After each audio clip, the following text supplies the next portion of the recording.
Alright, everybody, it's time for another tech hot take. For today's tech hot take, we're going to be discussing WWDC 2017. That's Worldwide Developers Conference 2017. It's the annual developers conference that Apple holds every year, and typically it's mostly focused towards developers, obviously, updates for developers and in terms of, things like Metal and, different APIs, Swift, all that stuff. But today's WWDC is pretty special because we saw a lot of really cool hardware and software stuff.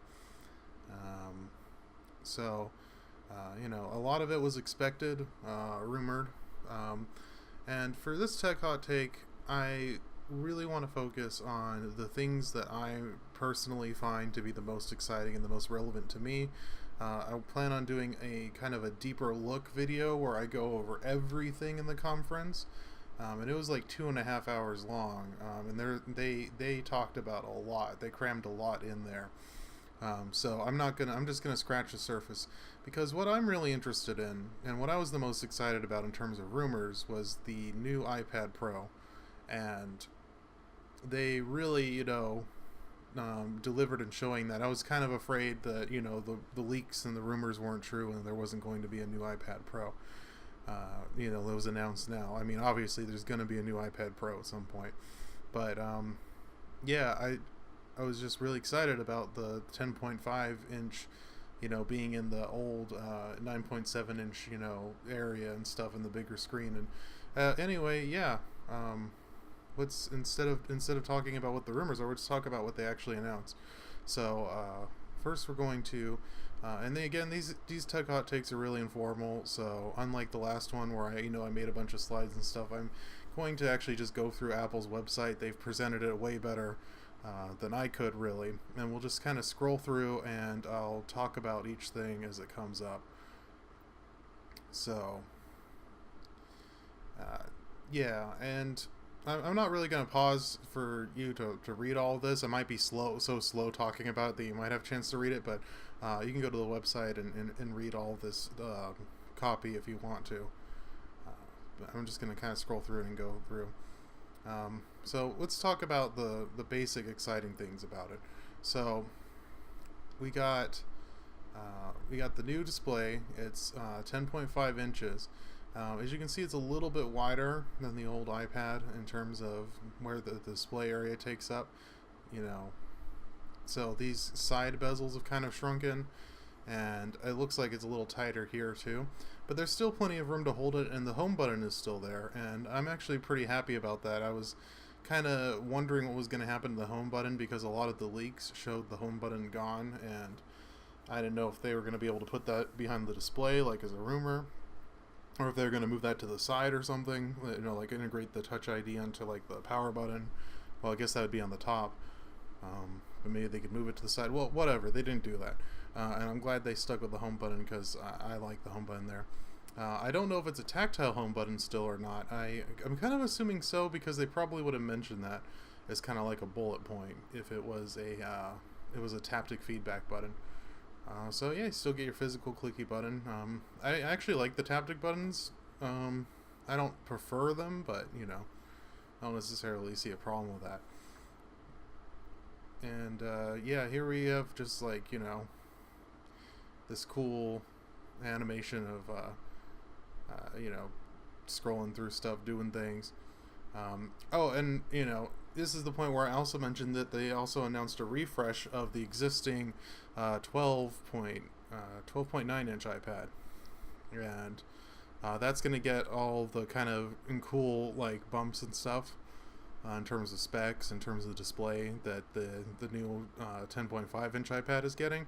So if you're a big fan of the 12.9 inch, or you're holding off and waiting for a refresh, now you can get one that's refreshed. And so I believe, I guess it's like basically the same starting price as it was before, which is great because you're getting a much better device for around the same money. And the minimum spec version that they have now even at the lowest price point, is 64 gigs of storage, and I think that's a pretty good starting place for an iPad. And increasingly, as it gets to be more and more of a pro device, it's going to be needing more and more storage, because as you do more and more pro things, you're creating more and more content. You have more and more apps that are bigger and bigger. So it's nice to see the lowest end spec being already kind of a decent amount of storage. So here we go. Here's the new display. You can see it's at iPads are always kind of at weird resolutions. We got 2224 by 1668. It's a little bit higher res than the 9.7 inch. I'm assuming that's just to keep its whatever quote unquote retina status. So it's going to be crisp. It's going to look really good. I'm fine with this resolution. Same resolution for the old, or not the old, the new old form factor, the 12.9 inch. This is the really cool new display thing they announced. So it's going to have a 120 hertz refresh rate. And so that's double the refresh rate. And, okay, so, what are you, you're not going to be playing CSGO and like pulling off crazy, trick shots and stuff. So why would you need this, why would you need a crazy high refresh rate? This isn't a, gaming monitor or something. Well, for one thing, it's just going to make those animations way smoother. It's dynamic too, so it's not always running at that. So for videos, it can refresh down to like 48 frames per second or 30 frames per second or 60 frames per second, depending on what your video content is. You can go down to 24 frames per second if it's like a still image to save battery life. It's really cool. And they're going to get to this later as I scroll down. It also improves the latency for the Apple Pencil, so now it's all the way down to 20 milliseconds, which I believe is even faster in terms of response time than the new Surface Pen. And the new Surface Pen is really impressive, especially in terms of the responsiveness. So that's really cool. They could take the existing technology in the Apple Pencil and improve the response time just by improving the display. 600 nits, which is crazy bright, just like insanely bright. From the 9.7 inch iPad Pro, now both of the new iPad Pros get the P3 color gamut, so you can have a wide range of colors. I don't know what 1.8 on a reflectivity scale is, but anti-reflective coating as usual. I'm sure it's going to look great. Here's some stuff. Here's the other thing. So I have two things that I want to talk about today. One is the new iPad, and the other is all of the iOS improvements for iPad. So the iOS improvements are pretty cool. Let's go ahead and replay this really quick. So now there's a dock, just like on Mac OS, or similar to Mac OS, and you can drag applications out of it and run it kind of like, this is going to replace the split view where you have kind of a little kind of square, like vertical, well, I guess it's not a square, but by definition, rectangular display here. And you can also drag and drop now, just like you can on your Mac or on a PC, so that's really cool. I honestly thought the drag and drops were just going to be kind of, they're going to be kind of, what do you call it, just in the realm of mock-ups that people are doing. I thought that was a really cool idea, and it's probably going to take Apple a while to actually get around to doing it. But no, they brought it over, so I'm really excited about that. More powerful than most PC laptops. I was trying to get this animation to go. Well, it's sort of cut off here. I'm kind of running Edge in full screen, and it's kind of in a kind of a hacky way. So it's messing with some of the coding on the formatting on this website. But anyway, you can do some pro level applications. I'm a little skeptical, in terms of, what is it? Than most PC laptops. I don't know about most. Definitely some. I haven't seen any benchmarks for this, and I'm sure this A10X chip is an absolute beast. but most, I don't know about that, but can it compete head to head with a lot of the convertibles and the ultrabooks out there, like the really thin, like flip over, like back, like yoga style ultrabooks? Yeah, I think so. I think it absolutely could. The app ecosystem isn't quite there yet, but it's been getting really impressive, and depending on what kind of industry you work in, you may already be able to use the iPad Pro for most of your professional work. For me, I think what I've always said is I can do about 60% of what I need to do at the moment, and hopefully that will go up as time goes on.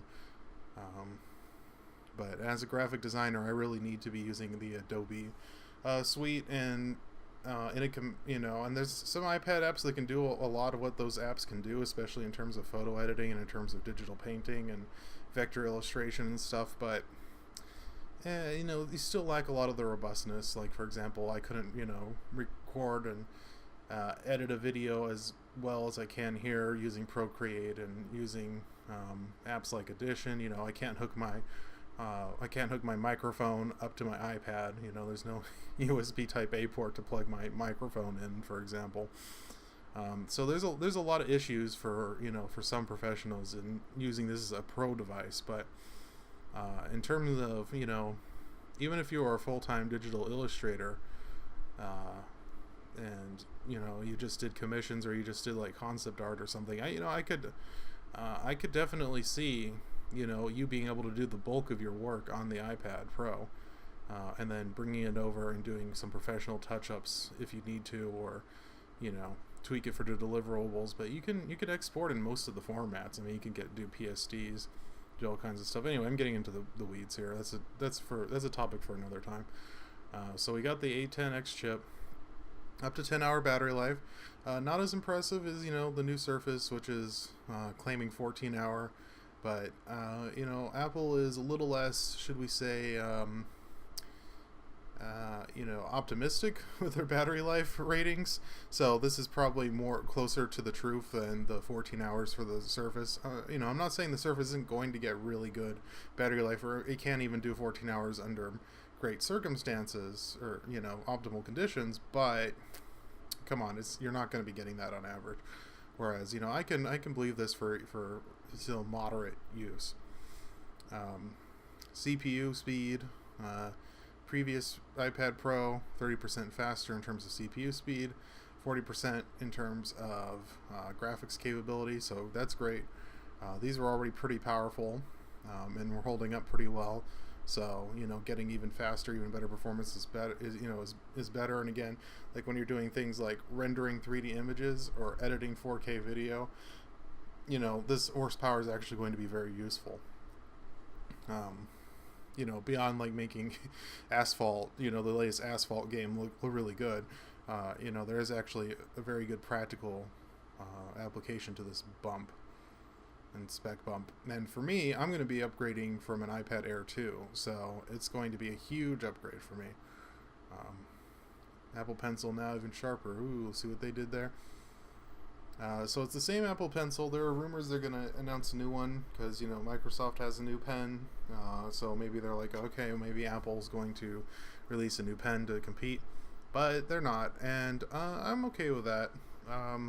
I don't think there's anything wrong with the pencil in terms of pressure sensitivity, in terms of pressure curve, in terms of the tilt, at least in the limited capacity that I was able to use it. I don't really think they needed to do much of an upgrade yet. It would have been nice to see some hardware buttons maybe on the barrel, like an eraser would have been really good, but not necessary. I think the Apple Pencil is still pretty great as it is. So yeah, the refresh rate, makes it feel even more responsive and natural, and you can do all kinds of cool stuff. Apparently, it's a big improvement in terms of apps performing well and your drawing performing well. iOS makes the pencil even more useful. So iOS is integrating with the Apple Pencil more. Now you can like take a screenshot and like annotate it in notes. They did something. It's kind of similar to like if you have a Galaxy Note and you take a pen, if you take this S Pen out of the holster, the slot, and you start writing on the screen. There's like a black kind of like chalkboard looking screen. They have a thing where you can wake the iPad with the Apple Pencil and just immediately start taking a note. So that's kind of a cool thing, you know. That was a kind of a bummer with taking notes on the iPad, actually, that I personally noticed, is I would have to open up a note, and then because I'm not using an iPad Pro, I'd have to pair my stylus, and then, you know, so you have to open up the iPad, you got to pair the stylus, you got to open the app, or the other way around, open the app, pair the stylus, and then you can start taking your note. This way, you know, you just you know, tap in with the Apple Pencil, just start taking a note of notes. I think that's really cool. It's going to be a great thing just to be able to take it out of your bag at like a lecture or a meeting or something, and or whenever you think of a cool idea, you just start writing. Just simply tap your Apple Pencil on the iPad lock screen and the note opens up. So that's pretty cool. Really excited about that. You can annotate PDFs. You can draw on screenshots. Handwriting is now searchable, just like in Google Keep on the new Chromebooks that support, like the Chromebook Pro and the Chromebook Plus, that support handwrite searching. You can now search your handwriting. It'll do handwriting recognition. So if you write out the word Apple and you search for it, you go into Searchlight and you search for the word Apple, it'll find any of your handwritten notes even that contain the word Apple. It'll read your handwriting and recognize what that was. So that's really cool. It's going to greatly improve kind of the efficiency of it as a note-taking app. There's a new file browser, a new file system thing that's similar to what you get on macOS.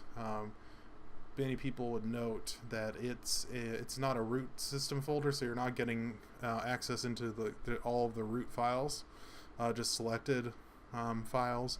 But basically, you know, all of your pictures, anything that you create on the device, any like documents that you create, download, etc., you know, they're going to be in there.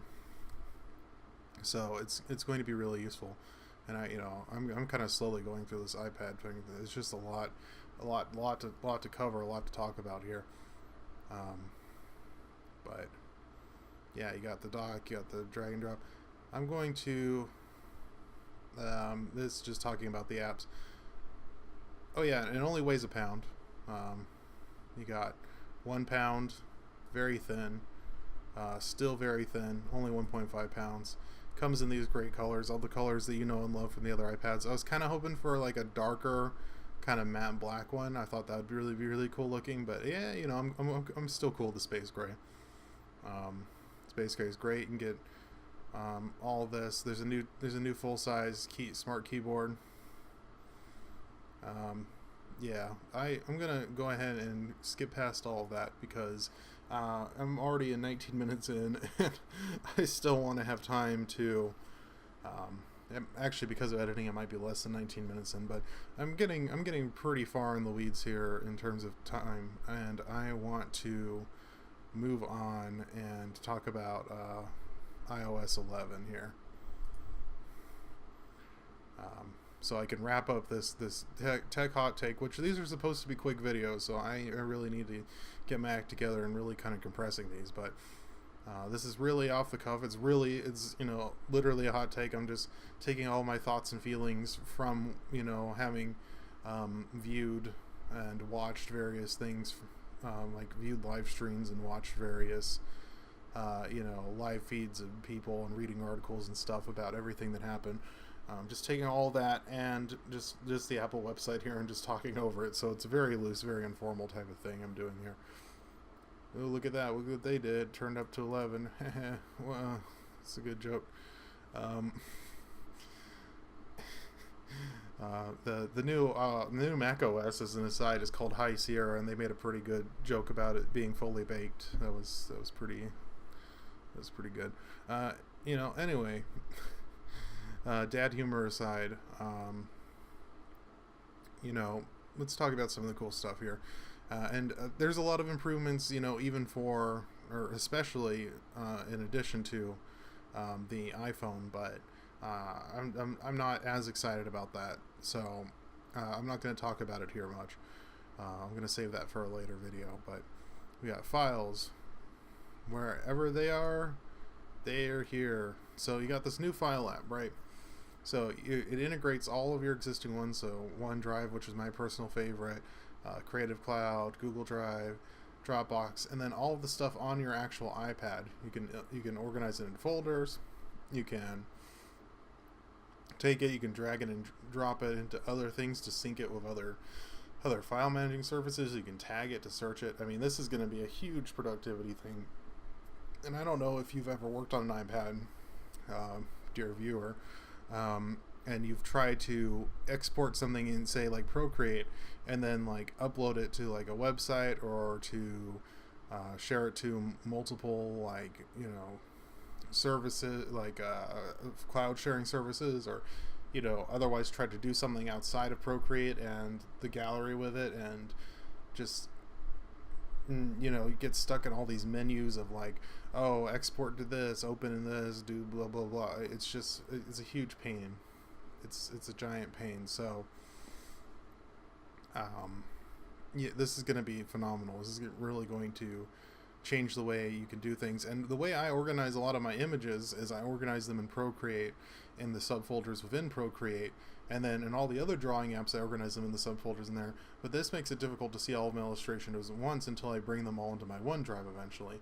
But now I could just export it all, save it all, keep it all, you know, kind of sorted in the iPad file app, and all of my illustrations across all of my drawing programs can be synced. And, you know, I could easily just drag and drop them into different places. You know, I can upload stuff, I imagine, way easier to the internet, to my Patreon, to my social media things. I mean, it's just going to be a huge productivity boost. We got the new dock. It works a lot like the Mac OS dock. I'm gonna see if this video shows this. I think this might just be showing the multitasking. Yeah, so you can pop this out. So this will overlay with that, and then you can drag it into the side to make it into like the split view that you're used to. And that again, this action right here, where you pull it out and it gets really long and then it turns into this, that's replacing the slide out view altogether, from what I've heard. Here's how drag and drop works. Very simple, very elegant. You just, you know, drag a thing from here, put it in there. It's going to be great. You can do that with text, you can do that with images, you can do that with links, you can do that with all kinds of stuff. Yeah, that's pretty cool. I love their web design. They have really good web design. You can make your mark. You can annotate things now, like screenshots. Easily mark up a PDF and screenshot. You just pick up your Apple Pencil, touch it to the screen, and then just start writing. It's called Instant Markup for a reason. You just go and just start scribbling. It's great. I already talked about Instant Notes. Inline drawing. Let's see. Yeah, in the notes, you can easily combine text and drawings.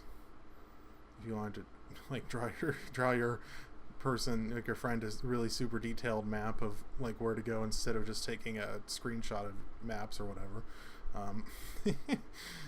Oh yeah, you can crop screenshots like right after you take them now too, which is really cool. They're doing the digital signature stuff, which is a no-brainer. You can scan it. There's a new document scanning thing. You can do like the flick thing on the keyboards, where you flick down and it'll give you like the hash sign, the pound sign, you know, for example here. Or you can drag it up in certain cases. So if you wanted to get this, yeah, you know what I'm saying. So that's cool, and it's worth noting you get a full-size keyboard now on the new iPad 10.5 inch, because of the extra screen real estate. Augmented reality I'll talk about later. Apple Pay later. Camera later. All new App Store is looking really cool. Yeah, I'll talk about that, I think, when it happens. Anyway, I think that about covers it. So thank you for listening to me. If you listened to like for the entire like half hour, let me put the screen on something a little bit more interesting than just like in between like a frame here. Here we go. We'll leave it on this pun here. Yeah, it's... Oh, this is the new control center, by the way. Yeah, I'll cover that later, but it's cool. It almost looks like kind of like an air command type of thing. This is really cool. Anyway, yeah, so that's basically what I'm most excited about. I'm very excited about the iPad. I'm even more excited about the iPad, I find, than the new Surface, which is really surprising to me, because I think the Surface would be more useful for me in terms of practicality, again, because it has all the apps that I need to do all the work I need to do. But at the same time, I mean, I just really like using my iPad.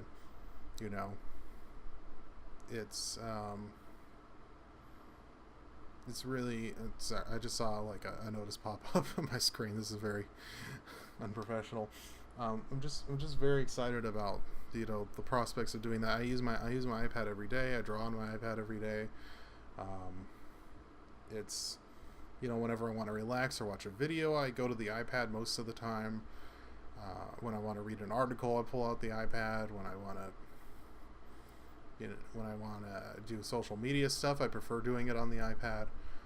It's just a really great device, and I've just absolutely fallen in love with my iPad Air 2 and everything it can do, and just seeing all of the new stuff that's going to be happening, in terms of iOS 11 for iPads is going to be really cool, and it's going to be a great boost for my current iPad, as well as in the future, hopefully, when I'll be able to save up some dough and get the new iPad Pro. I'm really going to do that, and I'm really going to enjoy it, and I might even purchase it before I get any other new tech device, just because it's such a big part of my daily life.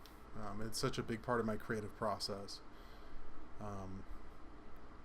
And before I go, the other thing is the price is actually really reasonable too, I feel. Let's see if we can go to the buy page here. Buy. I think I had one spec'd out earlier. I don't think it's saved in my bag though. Okay, so yeah, from $649 or $799, it's a great starting price, especially for 64 gigs. So let's just go through it. Let's say I want this one. Okay. Okay, and let's do a space gray. So here's the different prices for the new 10.5 inch. So for 64 gigs, $649, great entry price. For just $100 more, you get way more storage, 256. That's probably the one to go with, right? And then there's a huge markup for Wi-Fi and cellular, or if you just want Wi-Fi. I'll probably get the cellular. I'll get it through my carrier. Just because it's easier to pay that way, and I really like having the LTE. It's really useful. But yeah, that's a pretty good price model. Let's see. Let's go back. Let's go here. Let's see what we got here. So we got $799 for 64, $899 for 256, $10.99 for half a terabyte of storage on your iPad is insane. Like, that's insane. Like, that is a lot of storage. I mean, it's really cool. That's a lot of money for an iPad. $1,100 is a lot of money for an iPad, but that is a lot of storage by the same token. That's cool that you can go up to that. I love these options. The starting version's fair. It's decent in terms of the price and what you get for that. And then for $100 more, you can bump it all the way up to 256. I think that's a really cool thing. You don't have to faff about with 128. Anyway, yeah, I've been talking for like half an hour now, so I'm going to stop doing that. And I'm going to leave this video as it is, and I'll talk to you guys in the next video, and I've been saying this forever now, it should be it should be a new Procreate tutorial about how to fix the line jitters. I had all the capture for that and it's all screwed up and I have to re-record the entire thing, so that's been delayed yet again, but that's coming. Oh, iOS, they're going to be adding a screen record feature, so that's going to help a lot with making like tutorials and stuff. Anyway, talked about this enough. I'll see you all in the next video.